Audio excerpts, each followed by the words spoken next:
I still clearly remember that day. The day that should have been the beginning of a new chapter in my life, but instead turned into the cruelest nightmare. My 18th birthday. The morning started like any other. No birthday cake, no congratulations, and no one even remembered. I was used to it. The foster family never celebrated my birthday. Too expensive, my foster mother would always say. But deep down, I still held onto a tiny sliver of hope. That today would be different. Even just a hug, a small cake, or simply the words. Happy birthday, Cass. I made my own breakfast as usual. Over-easy eggs and 2 slices of toast. My foster father sat in front of the TV. His feet up on the table, eyes glued to the screen but his gaze vacant. My foster mother was watering the plants on the porch. I was about to go upstairs after cleaning up when I heard a cold voice call out. Cass, come downstairs to the living room. We need to talk. I swallowed hard. My hands instinctively turned icy cold. My gut told me something was wrong. I walked into the living room. They were already sitting on the sofa, their faces like ice. Not their usual coldness, but a decisive, chillingly unfamiliar one. My foster mother spoke first, her words sharp as a knife. You're adopted. I was stunned, but not because of the information itself. Actually, I had known for a long time. The whispers behind my back, the pitying glances from neighbors, and the stack of papers I had once secretly found under the bed. They had all told me. But what made me choke up was the way she said it. As if I were a stray cat they had taken in and now it was time to kick me out. Now you're old enough to take care of yourself, my foster father continued. His voice devoid of emotion. We've done our part. Teen years. That's enough. I didn't know what to say. Words caught in my throat. I looked at them, trying to find a soft look, a hint of regret, a reason. But there was nothing. My foster mother stood up, went into the other room, and then came back with a crumpled cloth bag. She tossed it onto the floor in front of me. There are a few sets of clothes in there. And $200. We don't owe you anything else. I clearly heard the thump as the door behind me slammed shut. I stood there silent, in the room I had once thought of as home. My hands gripped the strap of the bag, icy cold. The house suddenly felt foreign, each wall seeming to press in on me, pushing me backward, out of the life I had thought was mine. No tears. Just emptiness. I dragged myself outside, my legs trembling. The sky was overcast. A gust of wind blew, tangling my hair. I sat down on the front steps and opened the bag. Old jeans, a few faded t-shirts, and a small envelope. I opened it. 2 crisp $100 bills and nothing else. No note. No apology. I had always known I didn't really belong there. But I never thought they could abandon me so easily. As if I were an old item that had expired. I sat there for a long time, not knowing where to go. No one to call. No one waiting. I was a nobody. But even in that darkest moment I also remembered something. A secret I had never told anyone. I had known I was adopted since I was 14. Late one night, I had secretly found my adoption papers in my foster mother's locked drawer. At the time I thought I had broken the law, committed a crime. But then I hid it away like a thorn in my heart. I kept living, pretending not to know. I was afraid of the truth. And I was afraid of losing the only thing I could call family. I had hoped that, even if we weren't blood relatives, they would still love me. Or at least treat me like a human being.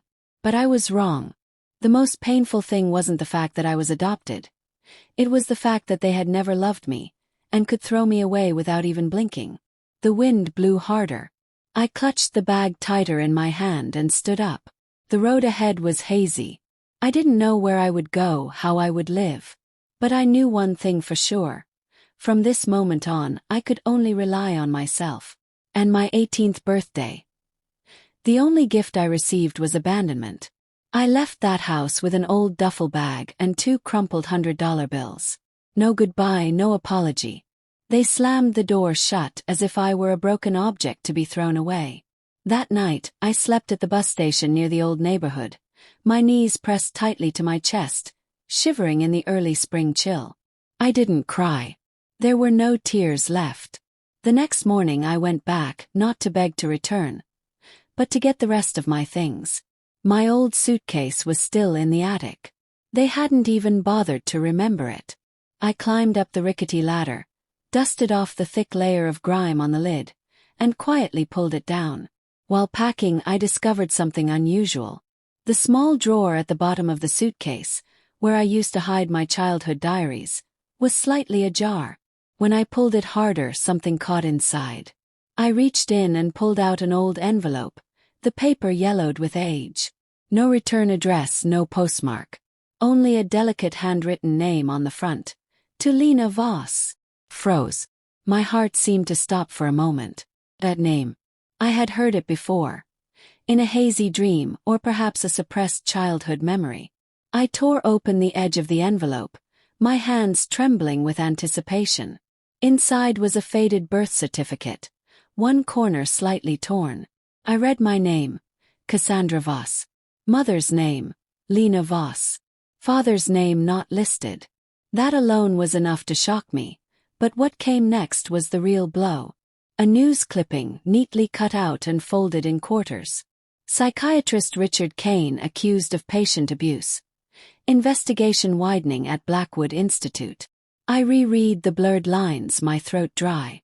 The article detailed a series of allegations against Dr. Richard Kaine, the director of Blackwood Mental Institute, a place that specialized in dangerous and uncontrollable cases. Several female patients had accused him of using coercive psychological treatment, including unwarranted confinement, injections of neuroleptic drugs, and worse. One of the patients mentioned Lena Voss, described as a paranoid woman who frequently screamed about a conspiracy and her stolen daughter. Dr. Kaine claimed she showed signs of acute delusional disorder, and considered her a danger to society. Felt dizzy, almost suffocated. The daughter in that account. Was that me? I looked back at the birth certificate, then the news article. Everything started to connect. My mother, Lena Voss, had been a patient at Blackwood, labeled insane by Richard Kaine. And he had held enough power to turn that lie into reality. I put the paper down, my mind reeling. That name, Richard Kaine. It was so familiar. I had heard it before, but where? And then, like a knife twisting in my heart, the memory surfaced. An old photograph in my foster father's, Daniel Mercer's, study, a picture of him with a tall, gray-haired man in a white lab coat.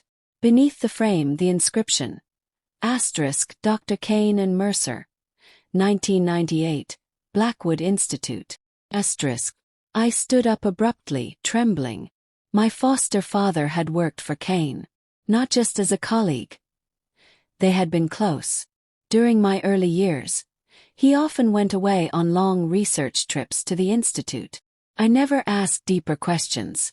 Now I knew what that institute was.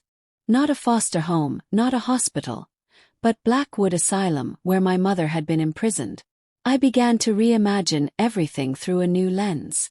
The way my foster mother's hand would tighten when I asked about my real mother. The way my foster father would change the subject when I mentioned where I was born. And more than that, their eyes that held a guilty secret. They had known. They had known I was Lena Voss's daughter. They had hidden that truth from me, or worse, they were part of that conspiracy. I opened my phone and searched online for Blackwood Asylum. It had been shut down a few years prior due to numerous abuse allegations. Dr. Kaine. He had disappeared after the final hearing. No one knew where he went. There were rumors he was dead, but no body, no proof. I scrolled through news articles and archived documents. Each line added fuel to the storm inside me. My mother wasn't crazy. She was silenced. And me, I was the reason. Living proof of what they wanted to hide. A daring thought began to ignite in my mind. If I could find my mother, if she was still alive, I had to know the truth. The whole truth. Not the distorted pieces others had thrown my way, but from her own lips. I looked back at the envelope, flipping it over. There was a faint imprint, like a removed stamp, with two barely legible words. Ashgrove. Opened a map. Ashgrove. A small town nestled by the woods, over 300 miles away. Blackwood Institute used to be nearby. Now only ruins remained. I knew I had to go. Nothing was keeping me here anymore. That night, I curled up in the corner of a cheap motel room, clutching the envelope tightly. The night wind whistled through the cracks in the window, biting cold. But I wasn't afraid. For the first time in my life, I knew I was heading in the right direction. And I was ready to face any darkness. As long as at the end of the road, there was someone who would call me daughter. I hesitated for a long time before the rusted gates of Blackwood. It had once been a notorious, or rather infamous, mental hospital, where those labeled insane were locked away until their minds truly rotted. Now, it was just a dilapidated nursing home on the edge of town, hidden behind tall, gaunt eucalyptus trees like gloomy shadows. I stepped through the gates, the wind whistling through the cracked brick corridors, carrying the scent of disinfectant mixed with something old and decaying, like the smell of memories that were never spoken. I gave my mother's name, Lena Voss. The nurse at the reception desk stared at me for a moment, then wrote something down and pointed to the third floor. Room 312, end of the left hallway. I don't remember how long I walked. Only the sound of my shoes echoing on the cold stone floor, each step swallowed by silence. And then I saw her, my mother. She was huddled by the window, so thin she was almost translucent in the weak yellow light. Her hair was snow-white, her skin ashen, and she held a tattered cloth doll. I stepped inside, my heart pounding. She didn't look at me right away. Her eyes were cloudy, unfocused, as if she had been lost from this world for a long time. Lena! I called softly, my throat tight. She startled, turning her head. A flicker of light appeared in her tired eyes. Cass, she whispered, her voice trembling like dry leaves. Cassie, is that you? I nodded, tears welling up uncontrollably. I didn't know what to say, where to begin. She slowly raised her hand as if to touch my face, but then her hand fell halfway. She said, as if afraid someone was eavesdropping. He's still watching me. You have to hide, do you hear? Kaine, he's not dead. My heart clenched. Dr. Kaine. The name returned like a sharp knife wound. He's still alive. Not alive, but hidden, someone's helping him. They put me here to silence me. Her voice grew softer and softer, her words jumbled and broken. I took her hand, listening to each fragmented word slip through my fingers like sand. But then there were footsteps in the hallway. Lena recoiled, her eyes wide with panic. I turned around. An elderly nurse stood there. White hair, wire-rimmed glasses, her gaze sharp as if she never slept. Are you Lena's daughter? She asked. He nodded. Come with me. Quickly. Her name was Janet. She led me down to an old records room, where dust coated the metal filing cabinets. Her voice was steady but sharp as a blade. You're not the first person to come looking for their mother here. At least 6 women accused Kaine. They all disappeared. Or went crazy. Or were forced in here. Blackwood was a mine slaughterhouse, Cass. Froze. Why didn't anyone do anything? Janet narrowed her eyes. Because he was protected. He used to be powerful in the medical community. And because what he did wasn't just abuse. He experimented. I felt a chill run down my spine. Do you have proof? Janet looked at me for a long moment, then slowly opened a steel cabinet drawer and pulled out a small silver USB drive. It was covered in dust. I've kept this for 20 years. It contains diagnostic records, internal camera clips. Many that Kaine thought he had deleted. Your mother was one of the few survivors of the initial experiments. I held the USB drive in my hand, feeling like I was holding a detonator. You need to leave here immediately. And don't trust anyone. Especially anyone who ever worked with Kaine. Including your foster father, Daniel Mercer. I almost choked as I left the facility. My mother's whispered words echoed in my head. You have to hide. But I didn't want to hide. Not anymore. I wanted to know the truth. To bring light back to a place that had been trapped in darkness for too long. The USB drive was in my jacket pocket, like a beating heart. And I knew. The hunt began here. I left Blackwood in a gray drizzle, my heart as turbulent as the swirling sky above. My mother, or rather the ghost of her, had whispered through trembling teeth, asterisk. He's still watching me. You have to hide. Asterisk. But I couldn't hide anymore. I had the USB drive, proof of illegal treatments, encrypted notes, haphazardly pieced together images and audio clips, as if he never thought anyone would be bold enough to follow this trail. There were patient names, Kaine's signature, and a file with my mother's name, Lena Voss, stamped cognitively incompetent. I knew I couldn't do this alone. And the first name that came to mind was Rachel Ashby. I found her in a top-floor apartment in West Haven. The area had once been a vibrant arts district. Now it was just blotchy graffiti and windows crisscrossed with masking tape. Rachel opened the door after almost 10 minutes of knocking. Her eyes shadowed and a half-smoked cigarette in her hand. "You're Cass Mercer?" she asked, her voice hoarse. "I'm Lena Voss's daughter." In that moment, I saw her gaze freeze. Inside the apartment, filled with old newspapers and outdated tape recorders, I told her everything. From the anonymous letter, the old news article, the encounter at Blackwood, to the USB drive containing the evidence. Rachel listened in silence, occasionally jotting notes with a faded purple ballpoint pen. Kaine is a monster. I knew it 8 years ago. She set down her coffee cup, looking directly at me. I investigated him. At least 11 women went missing after accusing him. Most were declared mentally unstable and transferred to facilities he had a stake in. "Why didn't you go public?" Rachel's lips twisted, but it wasn't a smile. "I wrote a series of articles. My editor got fired. I received threats. Then the newspaper got a defamation lawsuit. I lost my job." He had connections with the police. Even state-level judges. "If you go public with this without a support network behind you, you'll end up dead." I didn't answer. I just took out the USB drive and placed it on the table, staring intently at her. "I don't want to go public. I want to take him down from the inside." Rachel sat silently for a long time, then sighed. "We only have one shot. One mistake and it's all over." He nodded. There was no room for hesitation in me anymore. 2 weeks later, I lived like a ghost in the city. By day, I was a waitress in a coffee shop. By night, I hunched over a beat-up laptop in a cheap rented room with moldy walls and scurrying mice. I learned reverse engineering, how to dig for hidden data from the rudimentary security systems Kaine still prided himself on. He didn't know, or thought I wouldn't dare, that the 18-year-old girl he'd thrown out on her birthday was now burrowing through his every line of data. And then I found it. A hidden bank account in Switzerland.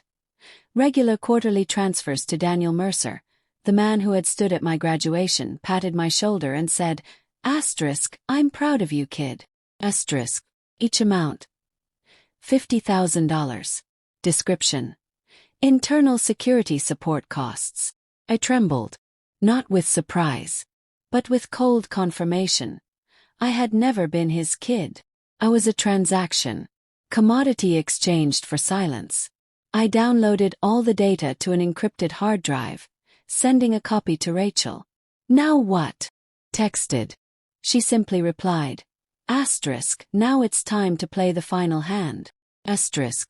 We chose the day for the upload, the anniversary of the founding of Kaine Tech, where he proudly presented his next-generation mental health solutions.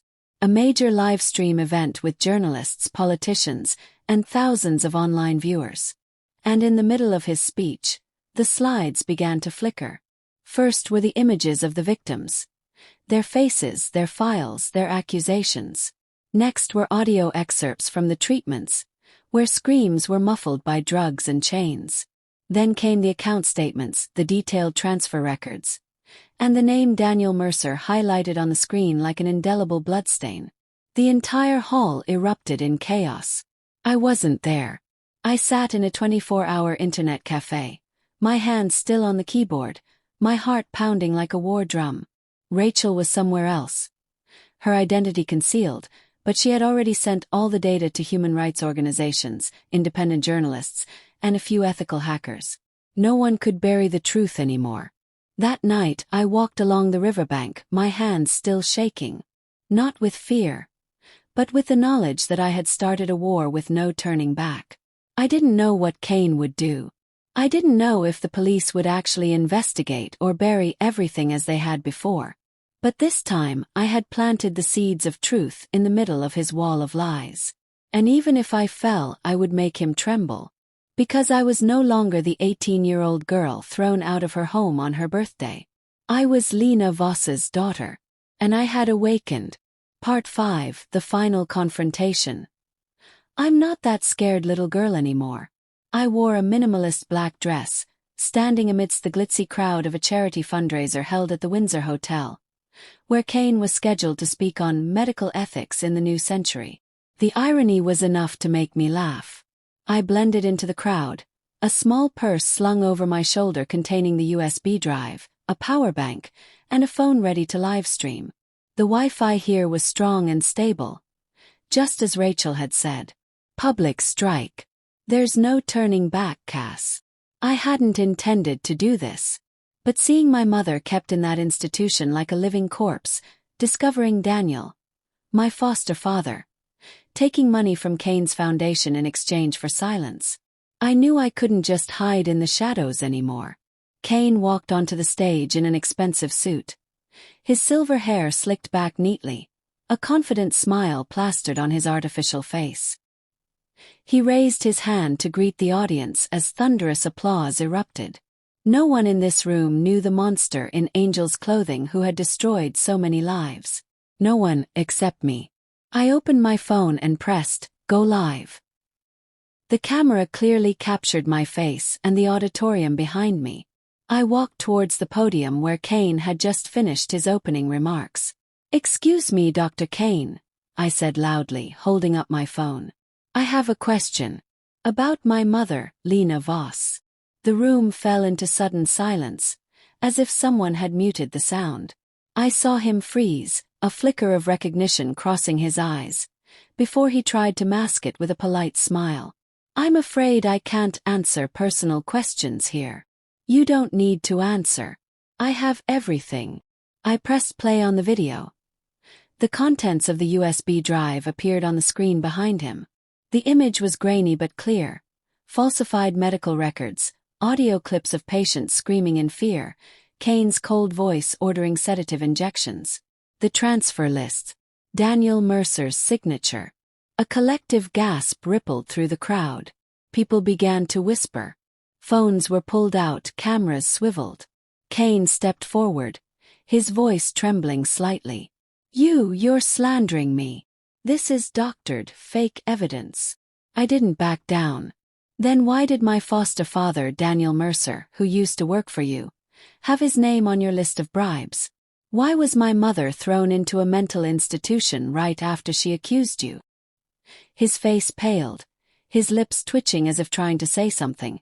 But then, the sound of sirens wailed, The main doors burst open. Federal agents flooded in. In that moment, I saw Kaine's eyes shatter like broken glass. A man accustomed to power, now trembling before the truth. As the handcuffs locked around his wrists, he growled, "You'll regret this." I looked him straight in the eye. For the first time in my life without fear. No. But you definitely will. A few weeks later, my mother was transferred to a small, quiet, and infinitely kinder rehabilitation center than Blackwood. She was allowed outside, could eat the food she liked, could see the sky without iron bars. But the damage in her mind, it wasn't easily erased. She still mistook me for others. Still whispered names I didn't understand into the empty air. I sat by her for hours, holding her hand, hoping that one day her eyes would truly recognize me. As for me, I didn't feel victorious. Kaine was in jail. Daniel had disappeared from town. News articles were constantly being published. More victims came forward. But my childhood, my innocence, my trust in adults, all of it had rotted away long ago. All that was left was silence, and a deep scar in my heart. Sometimes revenge isn't about winning. It's about making sure they lose everything, just like they did to you.